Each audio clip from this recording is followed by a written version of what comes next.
जय श्री कृष्णा। एक भिखारी रोज एक दरवाजे पर जाता और भीख के लिए दरवाजा खटखटाता।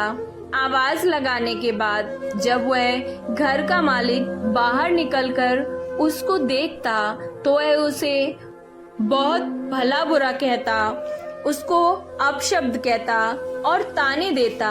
वह उसे कहता कि तुम कुछ काम क्यों नहीं करते, कुछ तो करके अपना जीवन व्यतीत करो।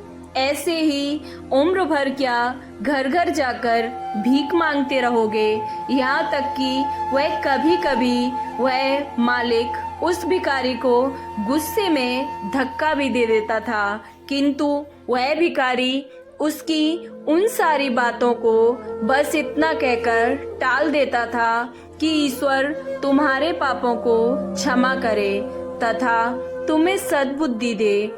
ऐसे ही एक दिन वह मालिक किसी बात पर बहुत क्रोधित था।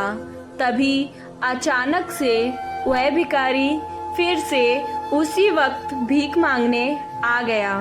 तभी अचानक उस घर के मालिक ने गुस्से में भिखारी के सिर में पास ही पड़ा हुआ एक पत्थर का टुकड़ा दे मारा। साथ में उसने बहुत भला बुरा भी कहा। वह उसे गालियां भी देता जा रहा था। उस पत्थर के लगने के कारण उस भिखारी के सिर से खून बहने लगा। फिर भी उसने सेठ से यही कहा, ईश्वर तुम्हारे पापों को क्षमा करे। यह कहकर वह भिखारी वहां से जाने लगा। कुछ समय बाद उस व्यक्ति का गुस्सा थोड़ा कम हुआ तो वह सोचने लगा कि मैंने आज उस भिखारी के साथ बहुत बुरा किया, उसके साथ बहुत बुरा व्यवहार किया। आज तो उसे पत्थर से भी मारा, परंतु यह क्या, उसने इस सब के बावजूद भी बस मुझे दुआएं ही दी। ऐसा क्यों? इसके पीछे का रहस्य क्या है, इसका तो मैं पता लगा कर ही रहूंगा। बस यही सोचकर वह व्यक्ति अब उस भिखारी के पीछे चलने लगा।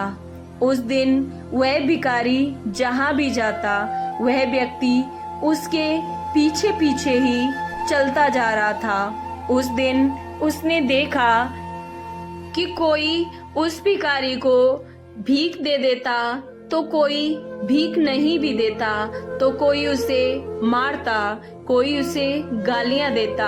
पर वह भिखारी बदले में बस इतना ही कहता, ईश्वर तुम्हारे पापों को क्षमा करे। अब अंधेरा होने वाला था।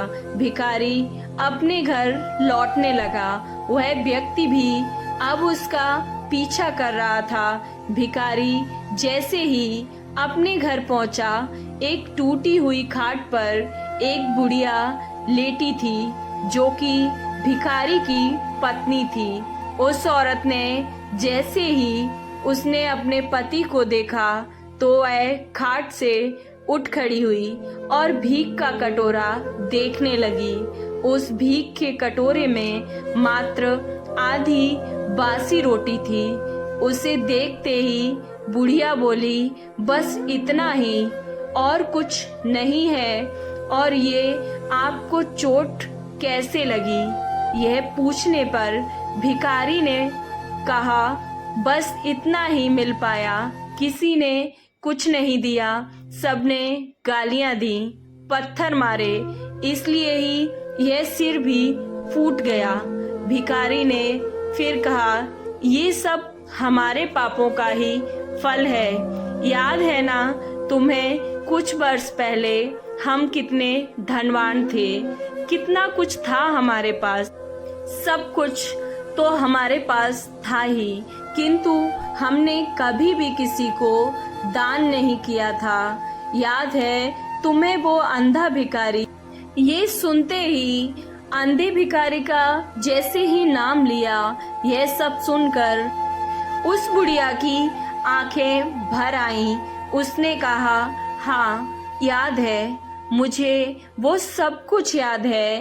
कैसे भूल सकते हैं हम अपने बुरे कर्मों को। उन्हीं के कारण तो आज हमारी यह अवस्था है।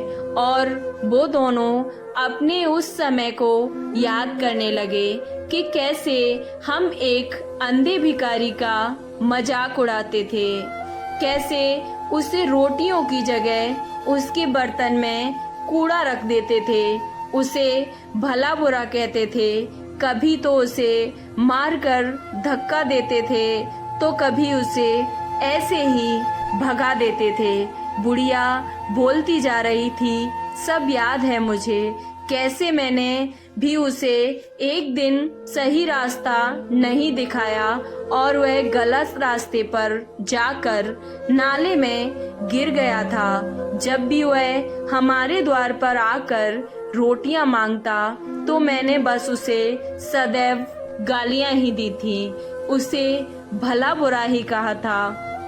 एक बार तो उसका मैंने कटोरा तक फेंक दिया था और वो अंधा भिखारी हमेशा यही कहता था, तुम्हारे पापों का हिसाब ईश्वर अवश्य करेगा। मैं नहीं, आज उस भिखारी की बद्दुआ ने हमें यहाँ तक पहुँचा दिया। कुछ देर चुप रहकर भिखारी बोला, परंतु मैं किसी को बद्दुआ नहीं देता, चाहे कोई मेरे साथ कितना भी बुरा व्यवहार क्यों ना करे। मेरी जुबान से उसमें हमेशा के लिए दुआ ही निकलती है, क्योंकि मैं नहीं चाहता कि किसी पर मेरी तरह ऐसा समय आए और वह मेरी तरह कष्ट भोगे। मेरे साथ अन्याय करने वालों को भी मैं बस दुआ ही देता हूँ, क्योंकि उन्हें तो ऐसा करके पता ही नहीं है कि वो क्या पाप कर रहे हैं, परंतु ये सब ईश्वर देख रहा है। हाँ, नहीं, मैं ये नहीं चाहता कि जैसा फल हमें मिला है वैसा किसी और को भी मिले। वह व्यक्ति वहीं पास ही खड़ा हुआ यह सब सुन रहा था, परंतु वो भिखारी और उसकी पत्नी उसे देख नहीं पाए थे। अब उस व्यक्ति को सारी बात समझ में आ गई थी। भिखारी और उसकी पत्नी ने उसी रोटी के टुकड़े को मिल बांट कर खा लिया और प्रभु का नाम लेकर सो गए।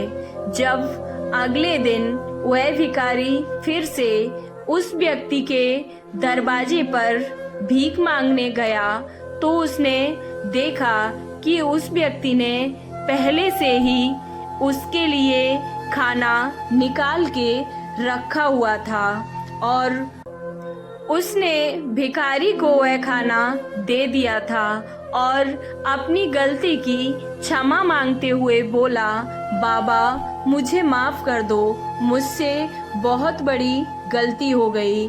मैंने सच में तुम्हारे साथ बहुत बुरा व्यवहार किया था। मैं अपने किए हुए बर्ताव पर बहुत शर्मिंदा हूँ। भिखारी ने कहा, ईश्वर तुम्हारा भला करे। यह कहकर वह बूढ़ा भिखारी वहां से चला गया और अब उस मालिक को भी बस एक बात समझ आ गई कि इंसान तो बस दुआ और बद्दुआ देते हैं, परंतु उसे पूरा और वो ऊपर बैठा जादूगर ही करता है। वह हमें दंड भी हमारे कर्मों के हिसाब से ही देता है। इसलिए सदैव अपने कर्मों पर ध्यान दीजिए। किस्मत तो आपकी संवर ही जाएगी, लेकिन जितना ज्यादा हो सके बस अच्छे कर्म कीजिए। बाकी सब हिसाब किताब उस ऊपर वाले के पास छोड़ दीजिए, बाकी सब वही करेगा। आपको ये कहानी कैसी लगी? और अगर अच्छी लगी तो वीडियो को लाइक, चैनल को सब्सक्राइब करना ना भूलें और कमेंट बॉक्स में जय श्री कृष्णा अवश्य लिखें। जय श्री कृष्णा, राधे राधे।